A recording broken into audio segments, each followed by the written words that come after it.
For the normal, everyday person, the risks we take are minimized to the best of our abilities. We wear a seatbelt while driving and a helmet while riding a bike.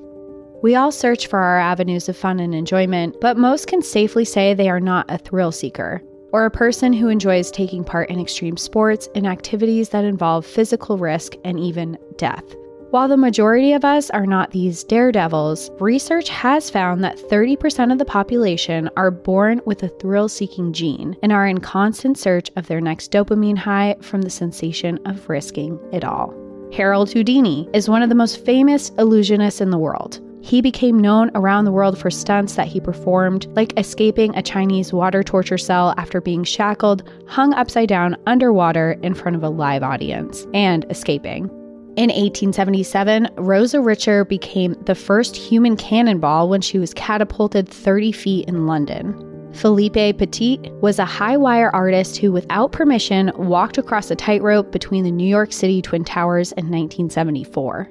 Valery Rozov was a Russian base jumper who set world records when he jumped from the highest peak in the world, Mount Everest, and survived. Daredevils can be found around the world, but some places attract these people more than others. Arguably, one of the most enticing places for thrill seekers is Niagara Falls. Welcome to National Park After Dark.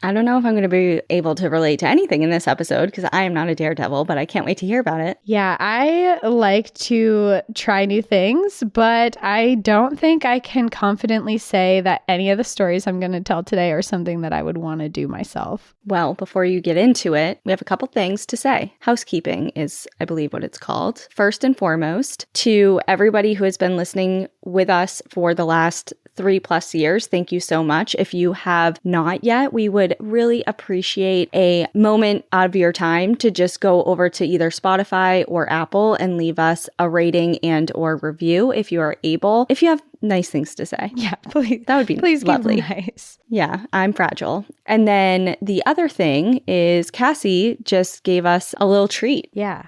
Over on Patreon. Well, second housekeeping thing is I tried outdoor rock climbing for the first time in my entire life, and it was amazing. And now I want to do it again. And I did my own trip to the Grand Tetons. It was a personal trip, and it was really fun and awesome. And it was a 5-day trip, but we packed so much into it that I thought it would be really fun to add my itinerary to Patreon. So if you guys are interested, if you're planning a trip to the Grand Tetons, if you want to go outdoor rock climbing, maybe go in with a little bit more experience than I did. But I have the itinerary and all the companies we used and things that I posted on Patreon if you're interested in that. But highly recommend the Tetons. I've said for a while they're my favorite. It's my favorite national park, and that still holds true. I mean, I had a great time. I'm glad, and I'm glad you're back. You were gone for so long. So long, for 5 Leaving days. me in Maine stranded. You know I'm not comfortable here. I barely even know the East Coast anymore, and you just left me here. So check out Patreon if you are interested in bonus content like what Cassie just described, and ad-free episodes and bonus material and episodes. And then please just take a hot second to leave us a rating and review. It really helps. I never understood as just a listener of like, what's the big deal? Like, why do you need to hear from me? But from our end, it really helps grow the show in podcasty algorithm-y ways. And it helps get the show to other people who may not have stumbled across it without the boost in reviews and ratings. So that would be much appreciated. Yeah. And again, thank you everyone who does tune in. And today I do have a really interesting story that I'm excited to go to. So as I said in the intro that we're going to Niagara Falls today, which is a little close to my heart because I have a lot of family that live in Niagara Falls and I've been going there since I can remember, since I was a little kid. And I will say almost none of these stories that I'm going to talk about today are things that I had heard of before. So I'm excited to dive into it. So we were going to be talking about the daredevils and adrenaline junkies that have been attracted to these massive waterfalls for generations. attractions. I'm going to talk about activities like tight roping, jet skiing, and what we will mainly be focusing on today, people putting themselves in a barrel and going over Niagara Falls. And Niagara Falls, I've only been twice. It's obviously national park tied. I thought it was a state park. Am I? No, you're right. It is a state lost? Park. I Okay. really finagled this one. Okay, it's national park adjacent. That's fine. No, there is a national park site. So I did add in a national park site to this. So it is not even adjacent, but it was a stretch to find it. So the national park is the Niagara Falls National Heritage Area, which preserves significance within the area, including a city, 2 towns, 2 villages, a host of parks, sites, and attractions all along the Niagara River. So the National Park Service is present there. Niagara Falls is a state park. You are correct in that. Okay. So I kind of had to be a little bit more choosy about where we go. But part of why that there are national park ties here is because the Niagara Falls region has significant historical associations with Indigenous peoples, early European exploration, the French and Indian War, the American Revolution, the War of 1812, and the Underground Railroad, which is a whole other very interesting part of history there, which maybe we'll come back to at some point. But the falls have also been an important site for hydroelectric power and are known to be producing 2.6 million kilowatts of clean electricity per year. So it's the Niagara Falls is a very significant place and does have a national park tie-in, kind of. That's okay. You don't have to explain it to me. Well, it's outside. It is outside. And I do like finding these small national park tie-ins because some are hard to find and they're not these massive things. And you would think Niagara Falls would make sense to be a national park because it's so significant in one of the the fastest moving falls in the world or most powerful. So I do want to go a little bit up into Niagara Falls because Niagara Falls contains 3 massive waterfalls which have been named Horseshoe Falls, which is on the Canadian side, American Falls, and Bridal Veil Falls. And I think it's also important to note, if you haven't been to Niagara Falls, it is split between Canada and the US. So if you're there, bring your passport if you want to travel to both sides. But I will say the Canadians, have you been to the Canadian side? No. Oh my God. No. The American side is trash in comparison, which is sad because I think the American side could be so much more than it is. And obviously my family's from that area and not exactly Niagara Falls, but close by. And when you go, so you are on the American side and it's a couple restaurants. There's obviously people there who are looking at the falls and there's a lot of attraction there. But the city itself is pretty run down. There's not a lot going on. If you're there at night, there's almost no nightlife going on. But when you cross over the bridge and you go to the Canadian side, it is like you are walking into Vegas. There are lights everywhere. There's like Ripley's, believe it or not. There's these go-karts that have this huge track. They have this huge building that you can go up to the top and eat dinner over the falls. They have zip lines. They have it's just this crazy array of lights and restaurants and things to do. And there are thousands of people versus the other side that has like a couple hundred. And it's a very, very different experience from one side to the other. And the Canadian side also has a better view. So Canada's got us on this one. Well, it sounds like we got to hand that one to them, which is fine. Yeah, they can have it. But I will say that the American side needs to step it up because there's definitely potential there. But Canada has us beat. So for Niagara Falls, I do want to go a little bit into about the falls in case you're not familiar with it. I know we've both been there, but I think a lot of people haven't. So I just wanted to explain it a little bit. Like I said before, there's 3 massive waterfalls that are here. There's the Horseshoe Falls, which I said was on the Canadian side, American Falls, and Bridal Veil Falls. And they range from 78 feet or 24 meters tall to 187 feet or 57 meters tall, with Horseshoe Falls being the largest of them all. And I will say that these are not the tallest waterfalls in the world. There are actually more than 500 waterfalls that beat their height by a lot. But what makes these ones so incredible is how wide they are and the force of water that is always passing through them. There's no drought here, like the water never freezes. The rush of water that goes through here is so insane. But if you think of like Yosemite Falls is significantly higher than these ones, but the amount of water that passes through is much less. So that is why Niagara Falls is so impressive. It's interesting because I feel like, they've never frozen ever?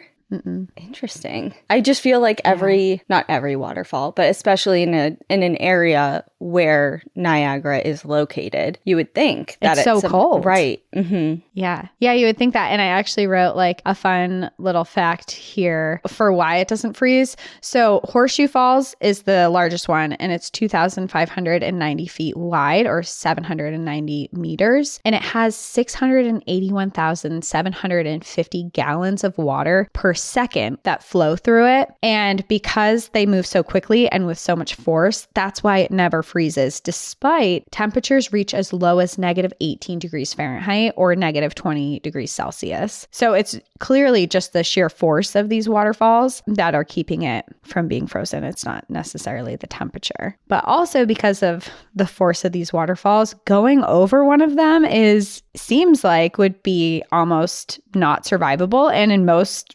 circumstances, it definitely isn't. But several sources that I found have reported that there have been over 5,000 deaths at the falls since the 1800s. And these range from daredevils, suicides, accidents, and even murders that have occurred at the waterfalls. And I want to go into a couple of the stories. I am going to veer away from the sadder ones. This is going to be a daredevil story. We're not going to go into, they are sad. There's some deaths in here, but we're strictly focusing on adrenaline today. Okay. So in this episode, I'll tell the story of the first person, who was a woman who barreled off the falls and survived.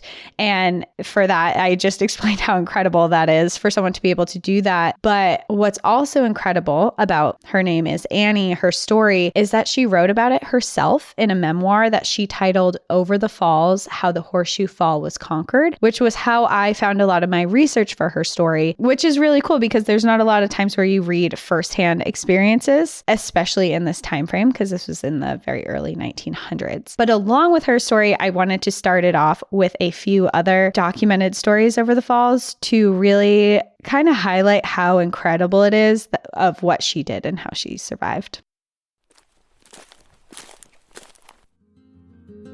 This time of year is always a good time, but now that the Summer Olympics are here, it's even more exciting. With over 30 sports happening, there's something for everyone. I personally really look forward to the gymnastics because I'm just always in awe of gymnasts. I always have been. Anyone who can move their body like that is on an entirely different level. We are not the same, but we do have something in common, and that's hydration. I stay hydrated with Liquid IV, which with a single stick delivers better hydration than water alone with 3 times the electrolytes of the leading sports drink, plus 8 vitamins and nutrients.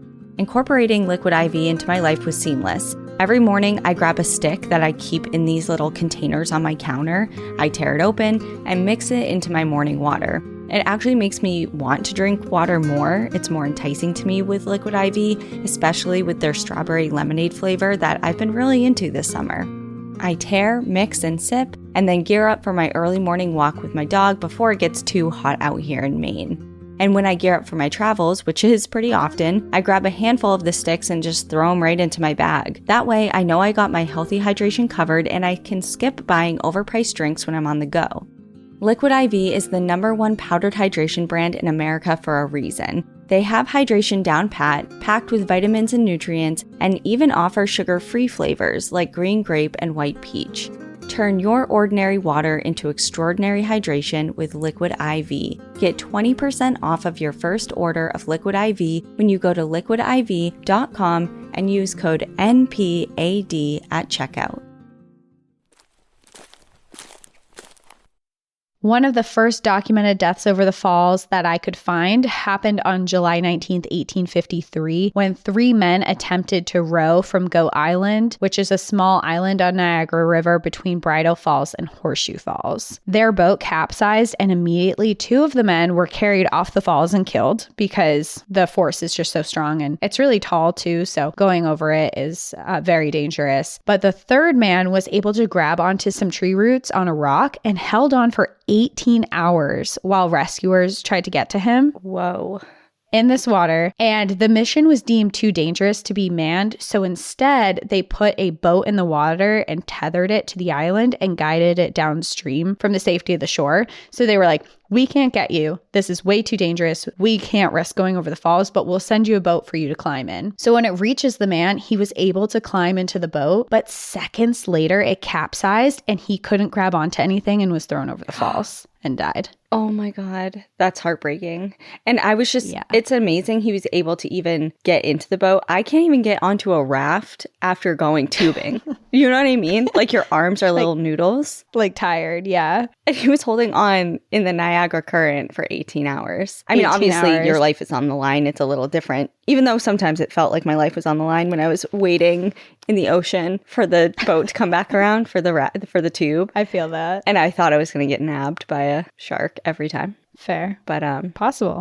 Very possible.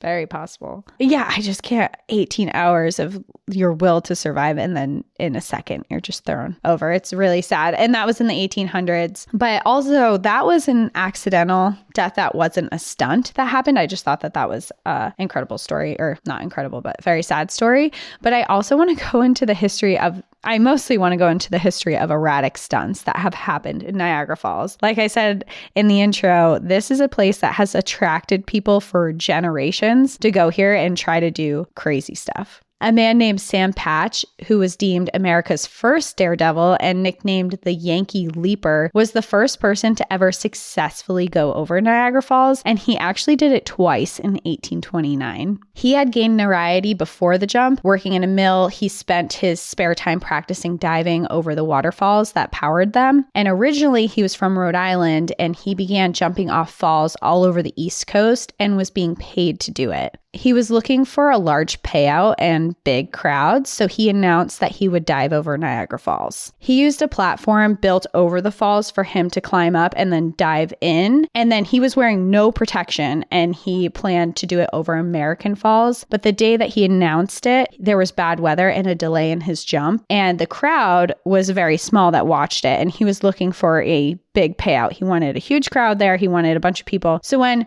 he finally made his jump, there was no one there. There was barely anyone there because of bad weather. And he was like, you know what? I just have to do it again. Like, I'm going to announce I'm going to do it again. I'm going to do it bigger, better. He survived the first one. So he raises the platform 125 feet or 38 meters. And he announces that he's going to do it a few days later when the weather's going to be better. So on October 17th, that same year, just a couple days later, 10,000 people gathered to watch him as he successfully dived off the falls for a second time. And I mean, literally, like, you think about a pool, you dive in from a diving board. That's what he did, but over Niagara Falls. That's really, I don't know any of the other stunts that you're about to say, but I feel like that's one of the bravest. Or dumbest. I don't know. But dumbest.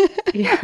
But yeah, I mean, he had been jumping off of falls, but not like that. And just the sheer force and being crushed. There's just so much that can go wrong. But he survived. He did ultimately end up dying jumping off a waterfall in Rochester, New York, when his dive turned into a belly flop. Oof. He did this dive twice as well, kind of like this first one. And the first one that he did at this place, he actually took a pet bear cub over with him and then dived in. Wait, what? And they both survived. But imagine being that bear cub, like, leave me out of this. It's like, why the fuck are we doing this right now? Why are we doing this? And so the bear survived, thankfully. And he, again, was not super happy with his proceeds and the money that he made from this. So he announced that he was going to do it again. He was going to jump from a higher platform. And this time a crowd of 8,000 people showed up. And they reported that before the jump, he was slurring his words and when he did the jump, instead of going into a dive like he normally did, he hit the river with a belly flop and there was an audible smack. Oh my God. Oh. And his body wasn't recovered for 4 months after that. Ouch. I'm looking up pictures right now. Just obviously I've been there. We all, like, even if you haven't been there, you've seen iconic photos of the falls just because it's one of those things in the US, you know, just like everyone knows what it looks like. Yeah. Probably. And I'm just kind of wanted to refresh my memory just to really put this into perspective. And I hate to say this to you, but there's some that they're showing it frozen. The full falls. I don't know. I don't know. There's no running water. Okay, well, I can't tell. Anywhere. I don't know. Just a picture. Like, when I said that they haven't frozen, I mean they haven't completely frozen. Okay. I looked it up and it said it hasn't. I'm not looking it up. I'm just seeing pictures. So maybe frozen in its entirety was my question to you. Because, of course, there are portions, I'm sure, that freeze over. But yeah, these are just, imagine diving headfirst off of this is wild. No, thank you. Yeah, no, thank you. Yeah. And it's crazy because he didn't even die on that one. He died on another one, which is still a crazy waterfall if you look it up in Rochester. But it's just like, he didn't even die on those falls. It was another one. And he did the Niagara Falls twice. He's like, I didn't get paid enough for this. And not enough people were watching. So let's do it again. Annie Edson Taylor, who is the woman that I will be talking about today, was the first to use a barrel to go over the falls in October of 1901. And we're going to be getting into her story in a bit. But after her, others were inspired to try, and many failed or were seriously injured. So I wanted to talk about their stories after her first, and then we'll backtrack and go back to her. So in July 1911, Bobby Beach, who was a circus performer, went over the falls in a metal barrel and survived, but at a large cost. He spent 6 months in the hospital with 2 broken kneecaps and a fractured jaw. Ouch. I feel like that's going to be this whole episode. Like, ow. Ow, ow, ow. I don't like that. Ow, ow, ow. On July 4th, 1930, George Stahakis used a barrel to go over the falls, and he survived the fall. However, the barrel became lodged behind the falls, and rescuers couldn't free him for 18 hours. When they finally got to him, he hadn't died from the fall itself, but he died from suffocation. I was just going to ask. From not having any air. Yeah, there's no... Oh, God.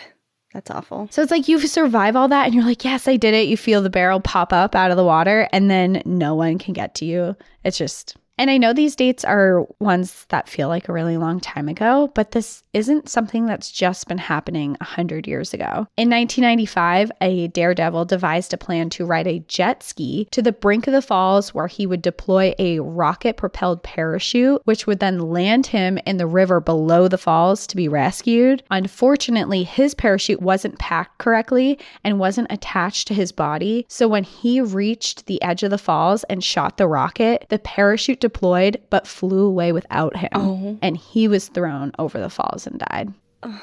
Crazy. Okay. I mean, to each their own. Live and let live.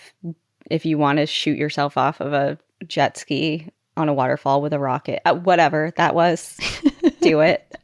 But actually, no, it's very illegal. Okay, so don't do it. Don't do it. It's very illegal now. And you get huge fines and probably jail time if you do that now. It's just so funny how I'm so anti that, but the people I love the most are so pro that. They're like, yeah, that sounds great. You know what I mean? It's like there has to be a level-headed one in the group. It's always me. I feel like there has to be someone who's like, hey, are you sure that's a good idea? And like then I'm largely rocket-propelled parachute. Ignored. Are you sure? Then in 2003, Kirk Jones became the first person to drop into the falls without any aid. So Sam Patch, who I talked about before, he went off of a platform and dived in. Kirk Jones just jumped into the river and swam over the falls, and he survived. He reportedly did it drunk and was fined 2,300 Canadian dollars and banned for life from Canada. Oh, he the then whole tried country. Again. Yeah, the whole country. Canada's like, no, you can't come back. But then he does it again, or he tried to do it again in 2017 from the American side, where he used an inflatable ball to go over the falls. The ball, unfortunately, was ultimately found empty by the Maid of the Mist, the tour boat that brings you to the falls that a lot of tourists use. And his body was recovered in June near Lake Ontario. So he went over in April and he wasn't found till June. So the ball did not work, but that was his second time going over. I feel like it's a one and done thing. You know, it's like, check, I did it, and I feel lucky to have made that. Survived. And yeah. Don't test your luck. Don't tempt fate. Yeah, that's... Yeah.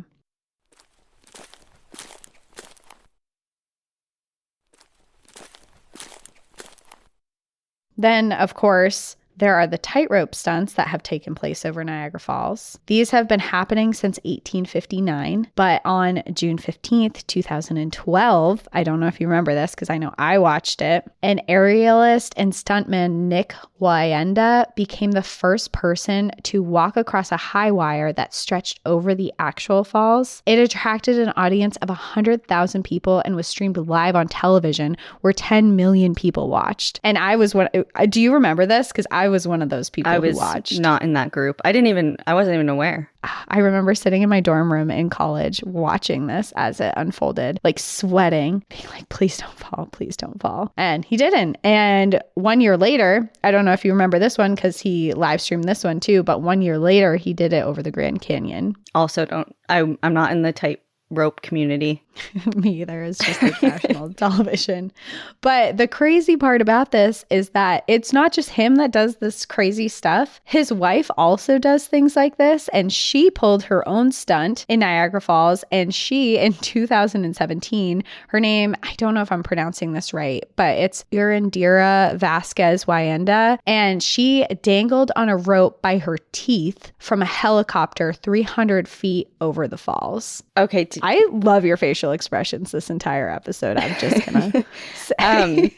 Didn't you say this is illegal? So are they getting special permits for this, or they're just saying, I'm gonna just do it? I don't think so. I think for the tight roping, that one, it was streamed. I think that one was okay. I don't know about the helicopter one though. Yeah.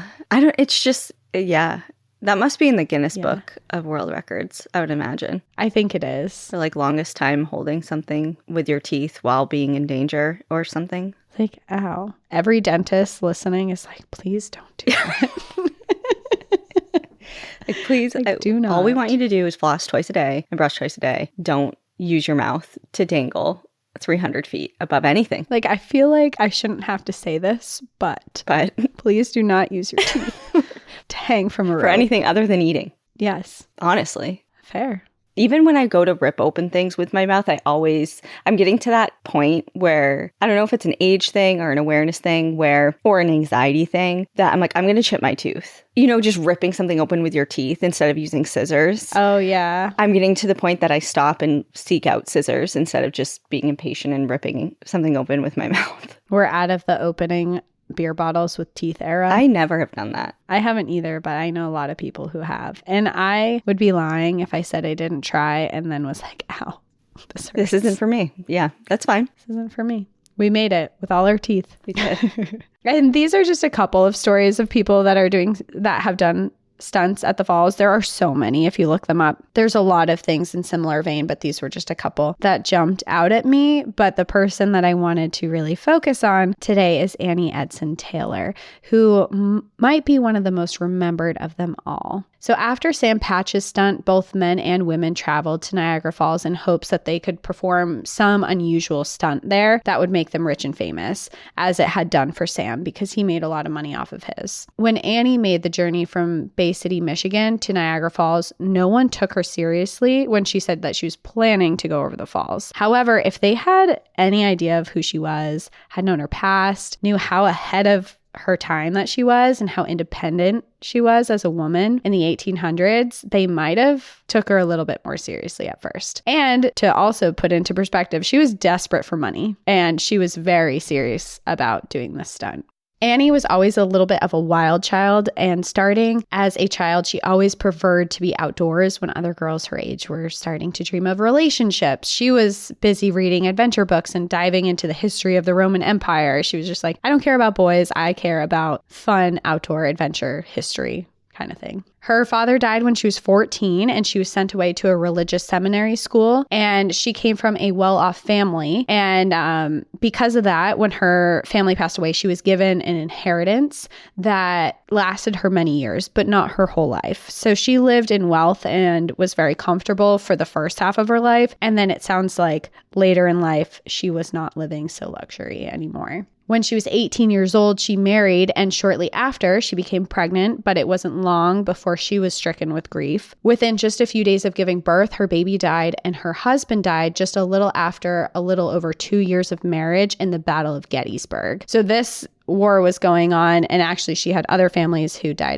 members that died in Gettysburg as well. After the death of her husband and her child, she realized that she felt much too young to be married and to be dealing with this kind of thing. So she decided that she did not want to go back into married life, which was common in these days, and that she wanted to focus on school. She was unhappy with her education, and she felt that she wasn't educated in the ways that she wanted to be. And I will say she was very strong in her faith, but she felt like the school just focused on that and kind of like the woman roles that she was supposed to be fit into, and she wanted an actual real education. So she enrolled herself in school in Albany and fell in love with learning. She later became a Victorian era dance and etiquette teacher, which I think is pretty cool. And she just seems like such a fun, like everything in her time was kind of fun. And she was very different from most of the women in her time because she wanted to travel. And she did it without a man. So from a lot of accounts, it says that she did solo travel, but some theorize that she might have found men who she had flings with that traveled with her since it was so rare in her time. So she took lovers. Yeah, she took lovers and she traveled the world. And she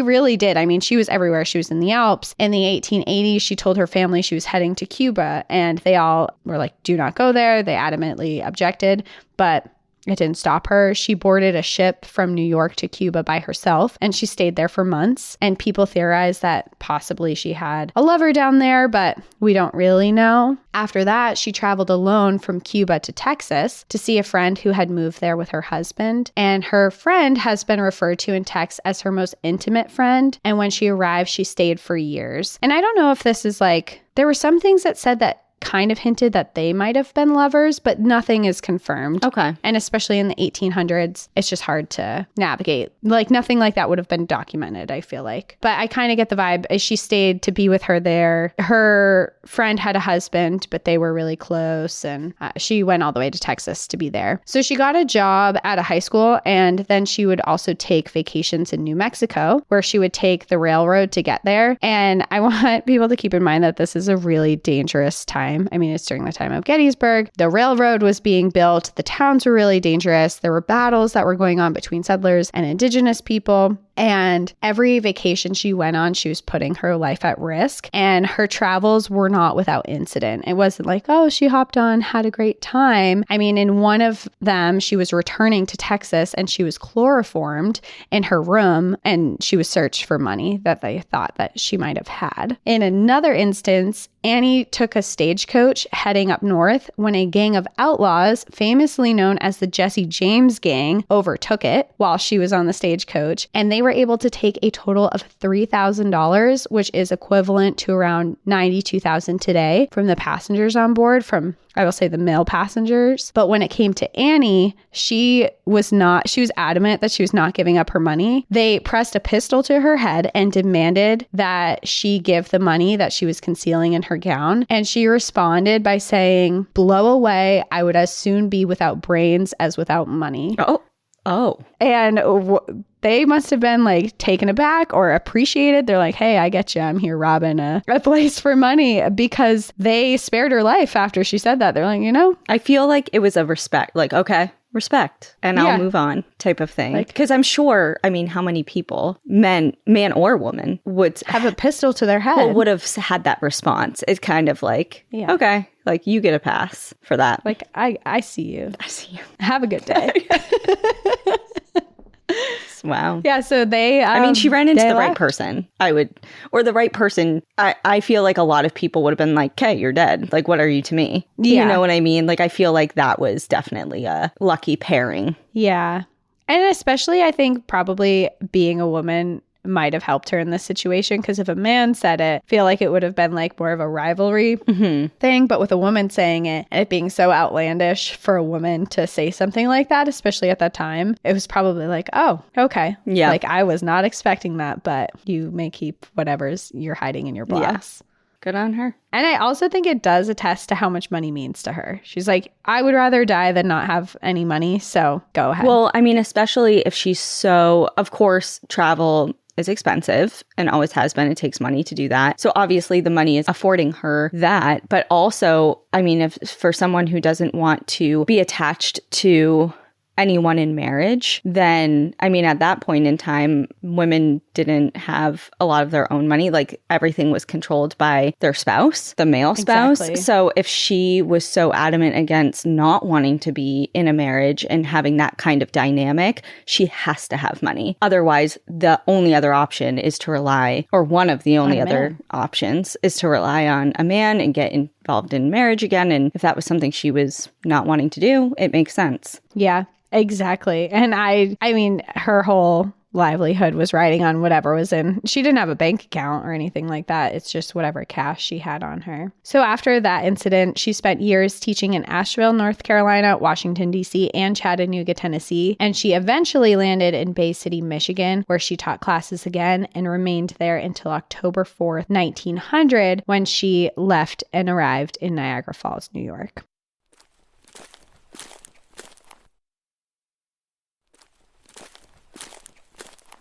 The idea to go over Niagara Falls didn't come to her because she was this adrenaline junkie looking to conquer this huge feat. Like, some other people had done things not over Niagara Falls, but in the area to get, basically, they're daredevils, and that's what they like. She wasn't like that. She's not like, I thrive on adrenaline. She was purely motivated by money. Her inheritance had run out for the past few years, and she was just looking to make quick and honest money. When she read in the newspaper the Pan American Exposition, an event that drew in thousands of people, would be coming to the area, the idea to barrel over the falls was born. She believed that this would be an opportunity to find fortune in a stunt that thousands would witness. It's like, there's already a lot of people here. It's going to attract a lot of people. People are going to pay big money to see things like this, to meet me after. And one of the things about Annie is that this wasn't motivated purely on money that she needed for herself. Two of her closest friends were actually in desperate need of money. One of them had a child with ailing health, and the other was sick themselves and needed money for a doctor. So she needed money, but more so her friends really needed it. And she had a strong faith and believed that because her motives were not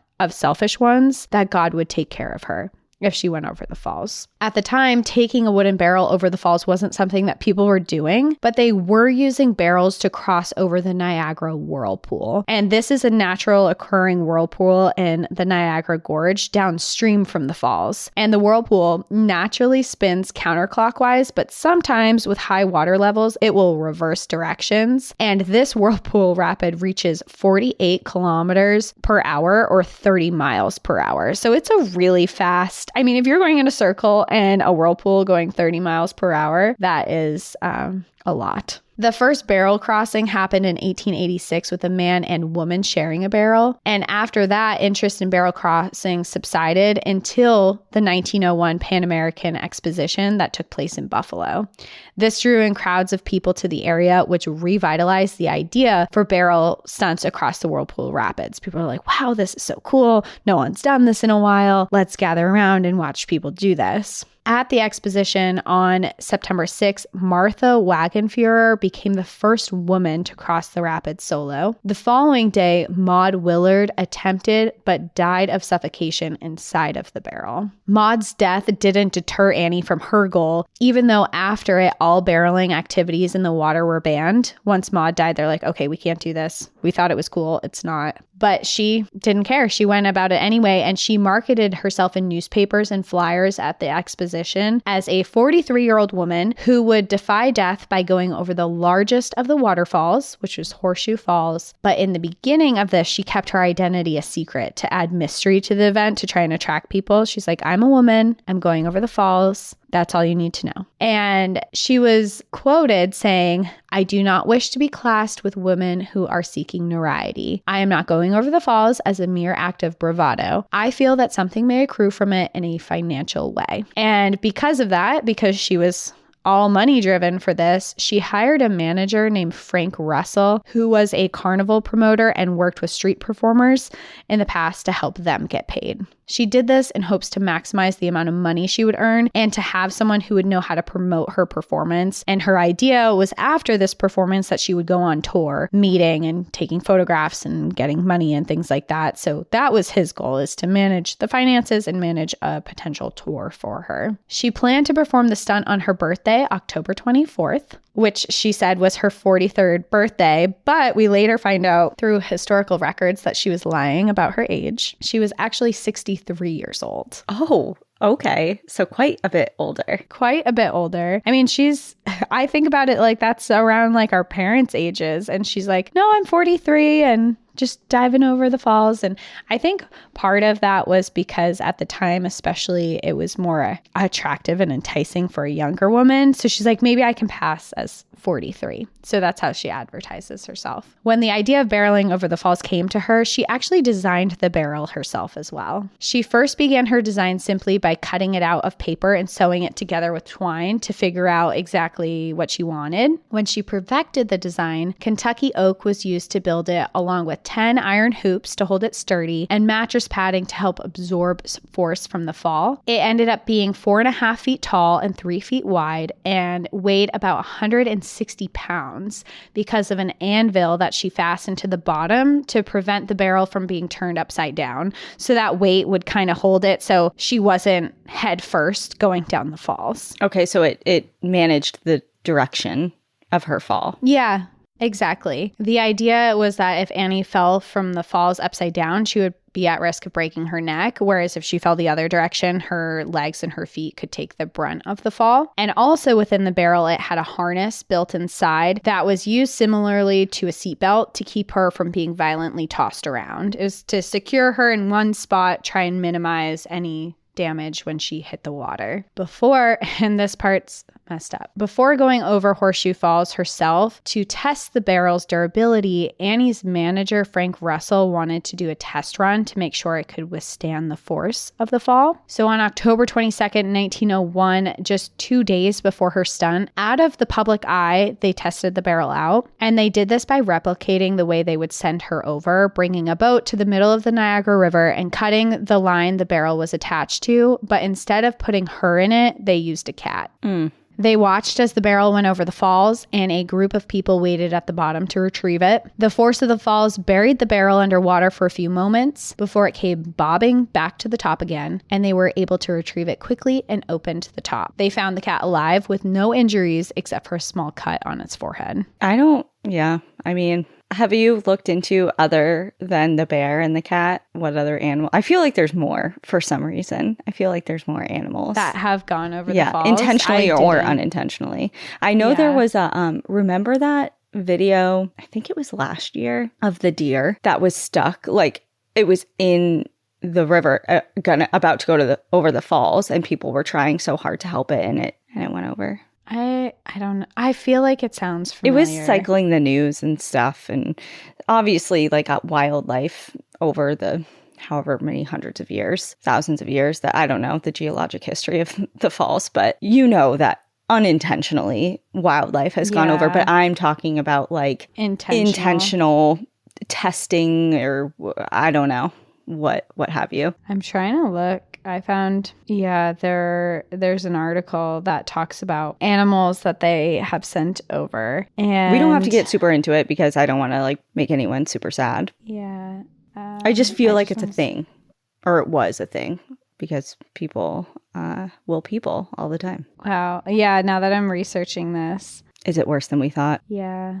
Well, it's hard. Okay, so they did a stunt where they were sending a bunch of animals over the falls. It said the actual animals documented were a buffalo, 2 small bears, 2 raccoons, a dog, and a goose. A few reports from this day also noted 2 fox, 15 geese, and 1 eagle. On the appointed day, the animals were assembled and visitors were allowed to board the boat and view them. The total crowd was estimated at around 10,000 people. Then the vessel was towed from Black Rock to Navy Island, pointed to the falls, and released, rocking in the boils and perilous waters. At the rapids, the hull was torn open and the 2 bears escaped, swimming to Goat Island, but the others were tied or caged. What? What is the purpose of this? Did you say? Only a lone goose survived to the base of the falls. It was a tourism stunt. Oh my God. That is is disgusting. Yeah. Put on by what? The state or something? Or whoever? 3 hotel operators said they would take living animals from area forests, put them on board, and send them through the forbidding white water leading up to the falls, and then send the whole shebang over the edge. And that's thevintagenews.com is what I'm reading this, like, just while for everyone listening, I'm just finding this out as I'm reading it. I just found this article when you said that. But yeah. I knew. Really I just had a feeling. I just had a feeling that some icky people would do that. And the fact that 10,000 people showed up to watch that too. Yeah, which is so interesting because when you reflect back on, public executions and things like that for people, I mean, obviously there's differences in that. Usually those are convicted killers and sexual abusers and things like that people have historically gathered to witness their deaths. But tying up innocent animals to plummet them over the waterfalls for publicity is a different type of evil. And I agree. That is something I would never want any part of other than protesting it. Right. Right. Like that is insane. Yeah. Sorry to divert the topic. I mean, it is relevant because I think part of why Annie and her manager did this out of the public eye was because of they were sending a cat over the falls. And it does get out and she ends up posing with the cat later. Which I'll talk about. But I kind of think that maybe they didn't mention it as it was happening because it was a cat and they weren't sure if it was going to live or not. But then once it did. But cats are such fragile creatures too. And I just imagine that cat was unwell for a long time after. 100%. That's awful. It's so traumatic. So anyway, with that, Annie's stunt was officially a go, and she actually unveiled the secret that she was the one who was going to be going over the falls. Before she was anonymous, and now she said, okay, this is who's going. And a lot of people were like, wait, you're the person? She looks very unassuming. She kind of has what other people wrote, like more of a wholesome vibe. Like she doesn't look like this crazy daredevil. She looks like someone that you would see walking down the road, not someone you would see barreling off a cliff. So when people saw it, they're like, is this just some weird publicity stunt? Like, what are you talking about? You're not going to do this.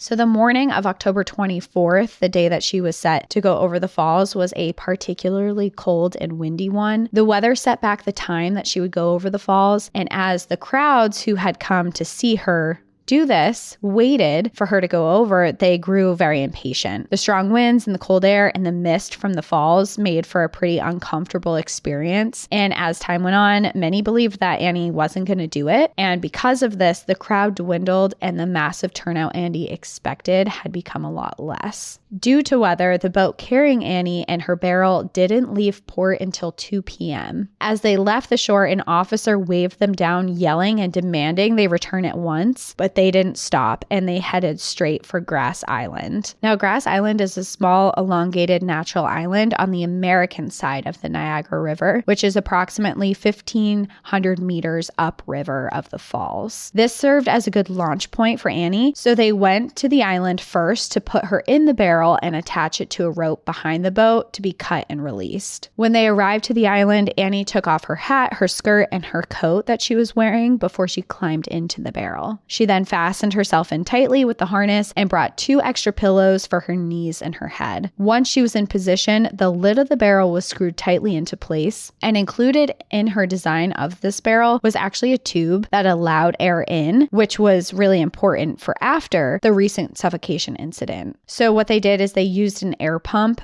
to push fresh air into the barrel once they closed it until it reached 30 psi, and then Annie put a cork in the end of the tube, which she held in her hand. So if for some reason the team waiting for her at the bottom couldn't make it to the falls, she could uncork the tube and then there would be like a small amount of air that could come in for her. Following this, she was placed into the water with a rope tied to the boat, and the 2 boatmen brought her out to the middle of the Niagara to the current that they believed if they let her go in, it would carry her directly over Horseshoe Falls. She waited to hear the knock on the barrel that would let her know that she was officially cut loose and that there was no turning back at that point. When the knock came at 3:50 p.m., she knew that she was about to conquer a feat that no one had ever done before, or She was about to die. And in her memoir, she wrote of this moment. She wrote, "I was started on a trip no traveler had ever taken. My heart swelled, and for some moments I felt as though I were being suffocated. But I determined to be brave. By a supreme effort of will,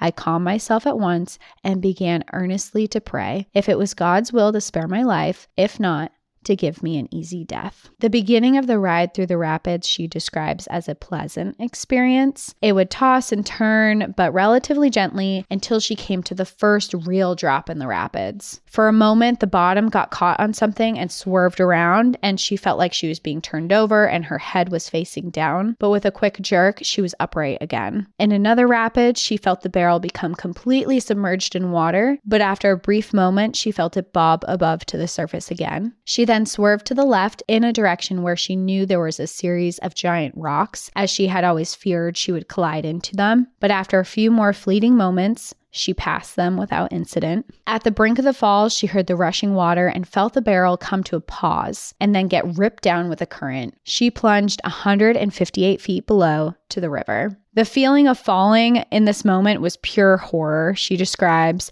She felt like she lost her senses and she couldn't tell which direction she was facing in, and the water just boomed around her. I mean, if you've been to the falls, you know how loud it is from far away, and she's in it. In one moment, the noises were so loud, and the next, the force of the waterfall pushed her deep under the water into the river, and everything went silent. Her barrel tried to resurface, but was caught in the churning of the falls. The barrel whirled and thrashed, and soon she was thrown to what she felt to be 5 feet out of the water before falling back in and being violently tossed around, smashing into rocks and debris. This seemed to go on forever, and she questioned if it would ever stop, when all of a sudden she was lifted from the water and she heard herself land on what felt to be a rock. When she realized she was being rescued, she immediately fell unconscious. Oh, she just passed out. She's just like, oh my God. It's over. I just thrown everywhere. Where she landed, she arose on the Canadian shore, and a team had been waiting for her. There was her friend and daredevil, Carlisle Graham.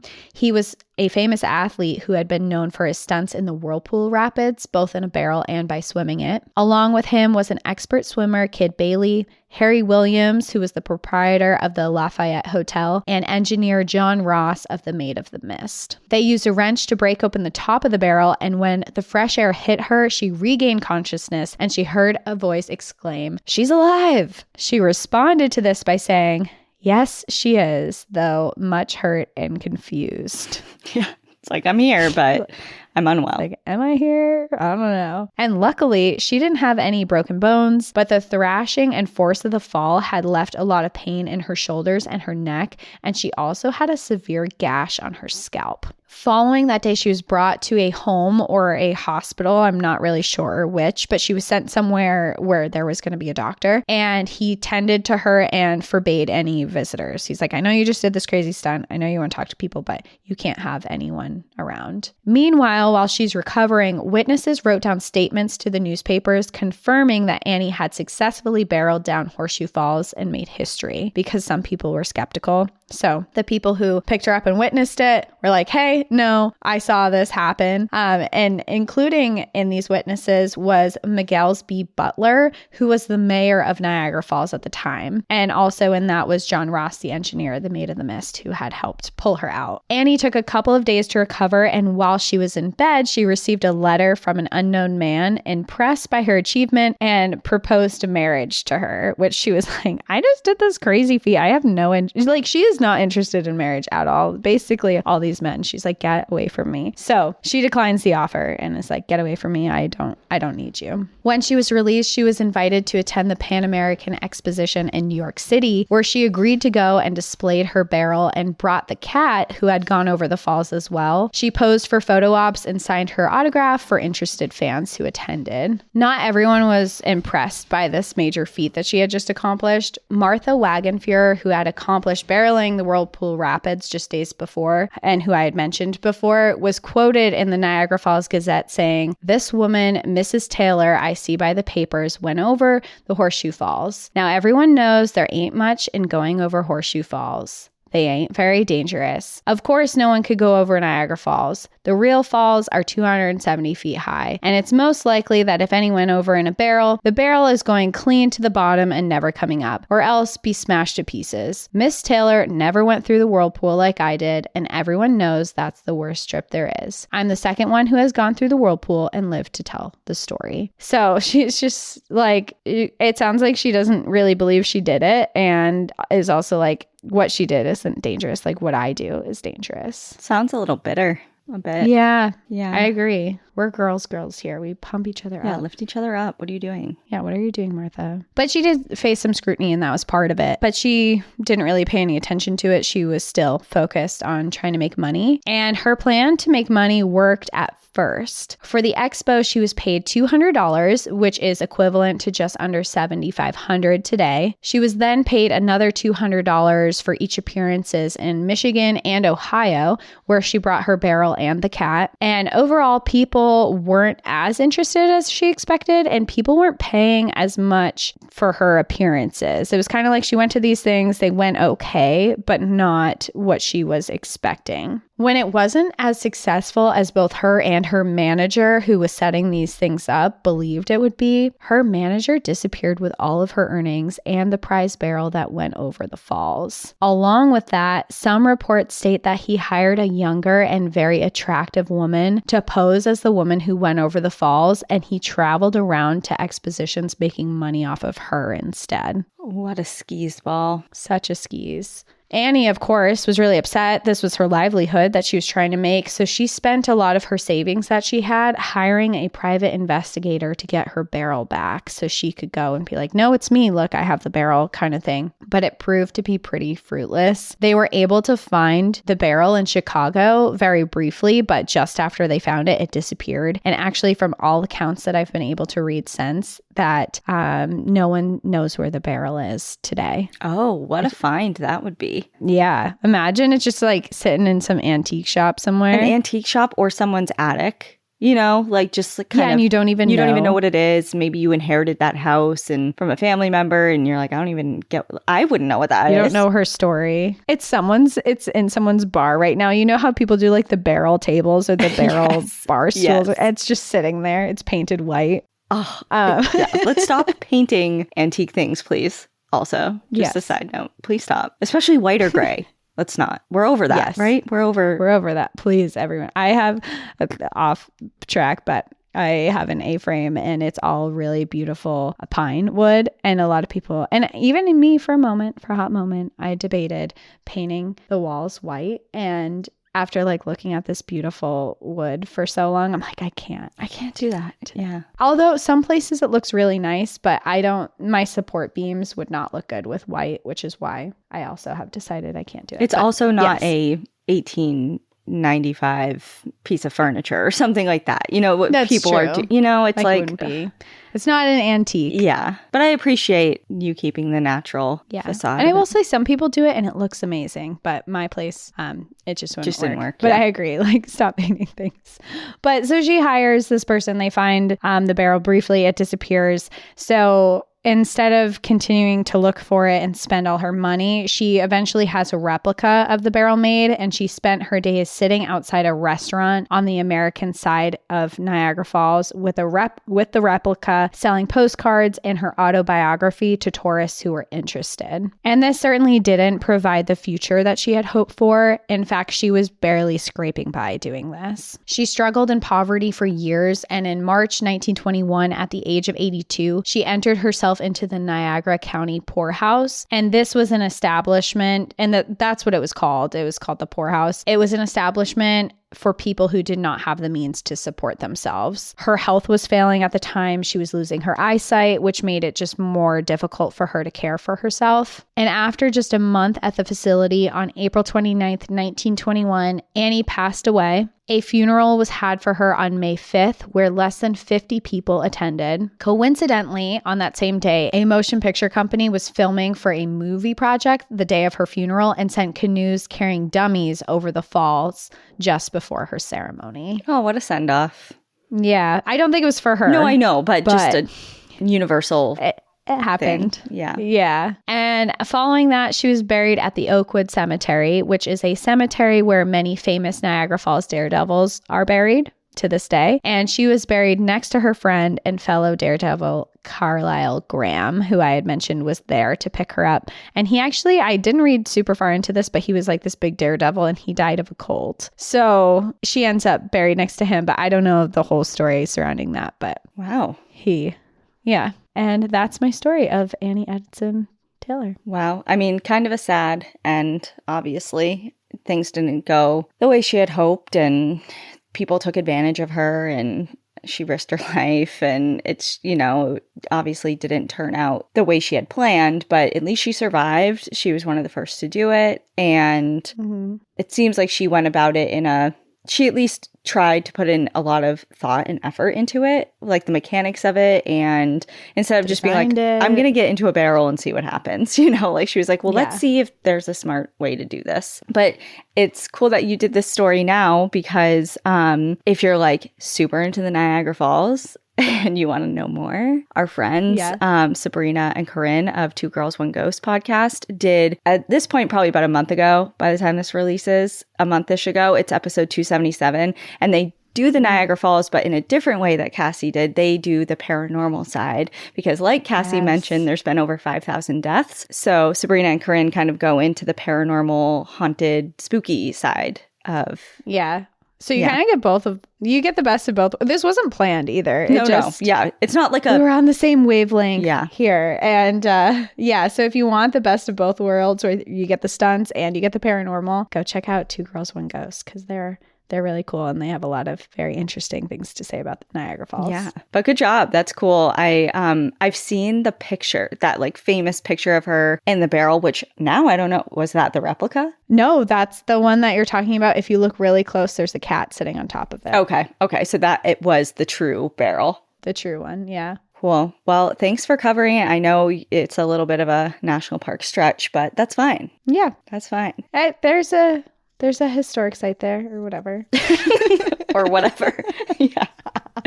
It's there. Okay. And then I also, with Annie, that she passed away without money and without fame and recognition, I will say she's one of the most remembered people in the Falls now. So spreading her story and keeping her alive, I feel like is kind of a way to do her justice of, she didn't get the recognition that she deserved during her life, but let's give it to her now. Cool. Well, good on you, Annie. And you had some cool one-liners. What'd she say? I'd rather be without brains than money. Or what did she say? I'd rather be without money. Or I'd rather be without brains than money, like blow away. Oof, God. That's a hill to die on for sure. But cool. Well, thanks for sharing. Thank you everyone for listening and being a part of our community. We appreciate you, and we will see you next week. Until then, enjoy the view. But watch your back. Bye everyone. Bye.